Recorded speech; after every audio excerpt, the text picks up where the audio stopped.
નમસ્કાર મિત્રો, આજે આપણે અહીંયા મહેસાણા મહાનગરપાલિકાના વોર્ડ નંબર 11 ના ઉમેદવાર ઉર્વેશ કુમાર ઇન્દ્રવર્ધન પંડ્યાની મુલાકાત માટે આવ્યા છીએ। આમ આદમી પાર્ટી તરફથી એમને અહીંયા ચૂંટણીમાં પોતાની ઉમેદવારી નોંધાવી છે અને ખૂબ જ સારો પ્રચાર કરી રહ્યા છે। ઇન્દ્રવર્ધનભાઈ, આપ ઉર્વેશભાઈ, આપ આમ આદમી પાર્ટી તરફથી વોર્ડ નંબર 11 માં ઉમેદવારી કરી છે। જો મતદારો આપને મત આપી અને વિજય બનાવશે તો મહેસાણા મહાનગરપાલિકા માટે આપ એવા કયા વિકાસના કામો કરશો? જે મૂળભૂત જરૂરિયાત છે, જે ખરેખર આપણે બહુ મોટા મોટા વાયદા નથી કરતા, જેમ કે ડસ્ટ ફ્રી વોર્ડ, કે આપણે અત્યાર સુધી કોઈ ડઝન નથી આપણા વાતાવરણની અંદર આપણે રોજ ઓછામાં ઓછી 50 ગ્રામ જેટલી આપણે રોજ ડસ્ટ લઈએ છીએ શરીરની અંદર। એના માટે એક મશીન આવતું હોય છે, જે મ્યુનિસિપાલિટી દ્વારા ગાડી ફરતી હોય છે, જે આપણા વોર્ડની અંદર આપણે ફેરવીશું। બીજું, આપણે એક હરિયાળું વોર્ડ, એટલે કે આપણું અત્યારે હાલ ગરમીનો સમય ચાલે છે, અગર હરિયાળું વોર્ડ હશે તો 2 થી 3 ડિગ્રીનું તાપમાનનું ઓછું થશે। એના માટે આપણે એવું વિચાર કર્યો છે કે જેથી લોકો વૃક્ષો પ્રત્યે લાગણી થાય, તો એમના ઘરના કોઈ સજ્જન જે સ્વર્ગવાસી થઈ ગયા હોય એમના નામથી આપણે ટ્રી ગાર્ડન લગાવીશું, ટ્રી ગાર્ડન અને વૃક્ષ વાવીશું અને પેમ્પલેટ એમના નામથી લગાવીશું અને બસ એમના ઘરે ગાડી જ લગાવીશું। કોઈ એક લોટો પાણી એમને લગાવવાનું, ટ્રી ગાર્ડ લગાવવાનું કામ આપણું રહેશે કોર્પોરેશનનું। જી, યોગી સેતુ ડિજિટલ ન્યૂઝ તરફથી આપ મતદારોને જણાવો કે મહેસાણા મહાનગરપાલિકા બનશે તો એમાં 1000 કરોડનું બજેટ છે, તો આ બજેટ નો કઈ રીતે ઉપયોગ થાય એ માટે આપ કઈ રીતે કાર્યવાહી કરાવશો? પહેલા તો બજેટનું જે આપણે જે પેલા રોડ બનાવે છે પછી ગટર નાખે છે એ રીતે યુઝ નહીં કરવા દેવાનો।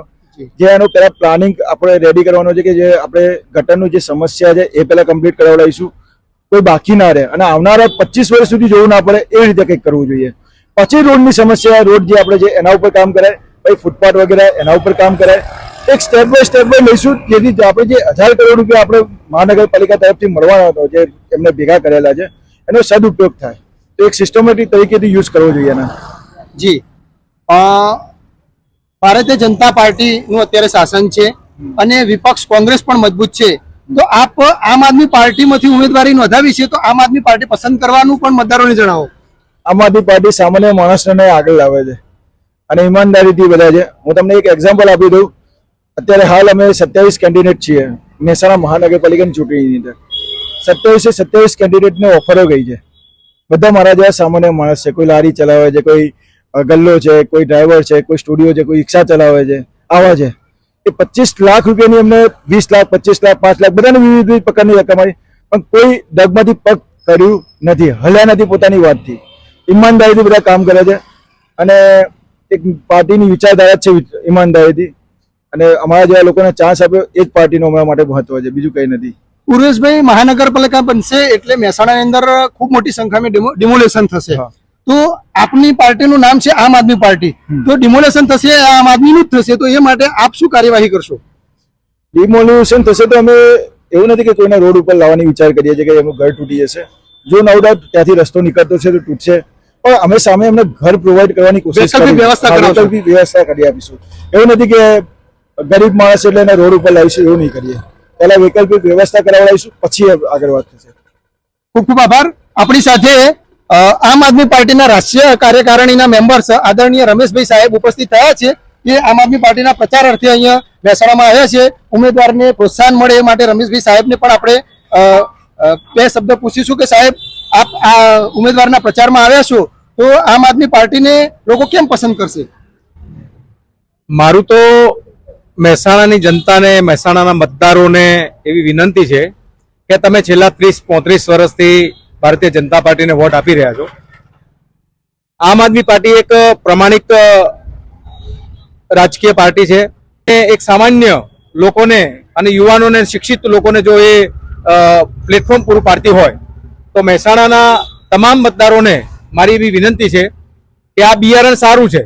તમે 30 વર્ષથી જે બિયારણને નાખો છો અને એમાંથી ભ્રષ્ટાચાર સિવાય બીજું કોઈ બહાર નીકળતું નથી, તો આમ આદમી પાર્ટીના એક ઉમેદવારને એક 5 વર્ષ માટે તમે ચૂંટીને જોઈ લો અને માની લો કે 5 વર્ષ પછી ઉમેદવાર કામ નથી કરતો તો તમારું કશું બગડી જવાનું નથી। ફરીથી ગોંડા બાવળો વાવજો, અમને કોઈ વાંધો નથી। 5 વર્ષ પછી તમે ભારતીય જનતા પાર્ટીના ઉમેદવારને તમે વોટ આપી શકો છો। એટલે મારી મહેસાણાના મતદારોને, અને હવે જ્યારે મહેસાણા મહાનગરપાલિકા બને છે ત્યારે મારી તમામ મતદારોને એવી વિનંતી છે કે ઘનશ્યામભાઈ આ વખતે મતદારો એક વખત આવા નાના માણસને જ્યારે પાર્ટીને ટિકિટ આપી છે તો એવા નાના માણસને તમે વોટ આપીને એકવાર 5 વર્ષ ચેક તો કરી જુઓ. તમે ટેસ્ટ નહીં કરો તો તમને ખબર કેવી રીતે પડશે? અને માની લો કામ નથી થતું તો ફરીથી તમે તમારે જે બિયારણ નાખો છો એ નાખે રાખજો, કોઈ વાંધો નથી. અમારે તો બીજી એક વાત એવી કહેવી છે કે આ વખત અમે વોટ માંગવા આવ્યા છીએ, પણ અમે કામ એવું કરીશું કે બીજી વખત અમે તમારી જોડે વોટ માંગવા નહીં આવી, તમે અમને વોટ આપવા આવશો, કામ જોઈને આપશો, કારણ કે કામ હશે તો લોકો જોશે, આપણને આપશે જ. ખૂબ ખૂબ આભાર. આપણી સાથે આમ આદમી પાર્ટીના ઉમેદવાર ઉર્વેશભાઈ અને રાષ્ટ્રીય કાર્યકારિણી આમ આદમી પાર્ટીના મેમ્બર્સ પ્રખર ધારાશાસ્ત્રી આદરણીય રમેશભાઈ હતા. યોગી સેતુના માધ્યમથી અમે આવા ચૂંટણીના ઇન્ટરવ્યુ પણ લઈ રહ્યા છીએ. તો જનતાને નમ્ર વિનંતી છે કે યોગી સેતુ ડિજિટલ ન્યૂઝના માધ્યમથી આપ ચૂંટણીના સમાચાર જોઈ શકો છો. આ માટે આપ યોગી સેતુ ડિજિટલ ન્યૂઝ સાથે જોડાતા રહો. આભાર. ઉર્વેશભાઈ, અહીંયા ભારતીય જનતા પાર્ટીના કોંગ્રેસના ખૂબ જ સુખી, સંપન્ન અને બાહુબલી ઉમેદવારો છે. તો આપ આમ આદમી પાર્ટીમાંથી ઉમેદવારી કરી રહ્યા છો, તો આપ મતદારોને શું અપીલ કરવા માંગો છો? જો મને તો ચૂંટણીમાં એકચ્યુઅલી લડવાનું બી નહોતું. મારા એક મિત્ર છે જે આમ આદમી પાર્ટી સાથે જોડાયેલા છે, દીપકભાઈ સથવારા, એમના જોડે પ્રચારમાં જતો હતો અને એને બહુ કહેતા હતા મને કે ભાઈ તમે ઉભા રહો, તમે ઉભા રહો. ખાસી વખત કહ્યું, હું ના પાડતો કે ભાઈ પૈસા વગર આપણે કેવી રીતે લડી શકીએ. એમને મને કહ્યું કે હું પૈસા આપું છું પણ તમે ઉભા રહો. બરોબર છે. જ્યારે 3,000 રૂપિયા જે ડિપોઝિટ ભરવાની હતી સામાન્યમાંથી, ત્યારે એમને 3,000 રૂપિયા આપ્યા. ઝેરોક્સના પૈસા બી એમને કાઢેલા છે. જ્યાં જ્યાં મારે અટક્યું છે પૈસાના કારણે, એ ભાઈ એવો મારે ભગવાન બનીને આવ્યો. ઓન ધ સ્પોટ કે કોઈ દિવસ નાની પડી 1,500 તૈયાર જ રાખે છે. અત્યારે હાલ બી મારે જયારે પેમ્પલેટ છપાવવાનું હતું મારે, એ વખતે બી 1,700 રૂપિયા જે હતા એ એમને આપ્યા હતા. આ બોર્ડના પૈસા બી એમને જ આપેલા છે. તો ખરેખર ઉર્વેશભાઈ એવું કહી શકાય કે ખરેખર સાચા અર્થમાં તમે આમ આદમી જ છો. હા, અને આપ મતદારો અને જનતાના કામ કરવા માટે જ પોતાની ઉમેદવારી કરી છે. કારણ કે આપની પાસે પૈસા નથી, તમારી ડિપોઝિટ ભરવાના પૈસા પણ જો પ્રજાએ આપેલા હોય તો ખરેખર આપ એક આમ આદમી જ છો. મારો મસ્કાબનનો સ્ટોલ છે, એમાં કેવું છે રોજ આવે રોજ પૈસા રોજ ખર્ચો થઈ જાય, તો ભેગા તો થતા નથી પૈસા. અને એકદમ 10,000 તો કેવી રીતે કાઢવા મારે? મિનિમમ 10,000 તો ખર્ચો થાય જ. નાનો આમ તો કે કોઈ ડોક્યુમેન્ટ આપવા જેવું, ઝેરોક્સ કઢાવવા ગયા, ફાઇલ ચાર્જ, વકીલને આપવાના, આ બધા ખર્ચા સમજી શકશો સારી રીતે. ભાઈ, નાના પક્ષના અને વિપક્ષના ઉમેદવારોને લોભ, લાલચ અને પ્રલોભન આપી અને ખરીદવાની પણ કોશિશ થતી હોય છે. તો આપને પણ કોઈ આવી ઓફર મળેલી હતી ખરી? હા. કેવી ઓફર મળી હતી? કોના તરફથી મળી હતી? મને એકચ્યુઅલી ઓફર છે ને ધીરે ધીરે વધી છે મારી. પહેલા સ્ટાર્ટિંગમાં મને 25,000 થી સ્ટાર્ટ થયું, હજારોમાં ઓકળાય, પછી લાખોમાં પહોંચ્યો ત્યારે બી ના પાડી.